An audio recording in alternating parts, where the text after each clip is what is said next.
Уважаемые граждане Чеченской Республики, сегодня 24 марта. Хотел донести до вас последнюю информацию по коронавирусной инфекции в Чеченской Республике.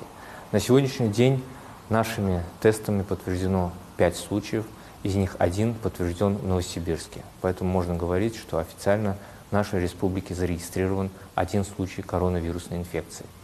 5 пациентов, у которых нашими тестами подтверждены наличие коронавирусной инфекции, из них 3 пациентов имеют признаки острого респираторного вирусного заболевания, 2 являются носителями, никаких жалоб не предъявляют.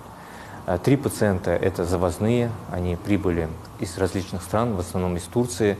2 пациента – это контактные. Подтверждение коронавирусной инфекции у контактных пациентов еще раз подчеркивает необходимость строгого соблюдения карантина, самоизоляции. Именно наше сознание, наше гражданское самосознание, ответственность не только соблюдать самому все правила карантина, но и призывать окружающих могут остановить распространение коронавирусной инфекции. Спасибо большое за внимание. Желаю всем вам здоровья.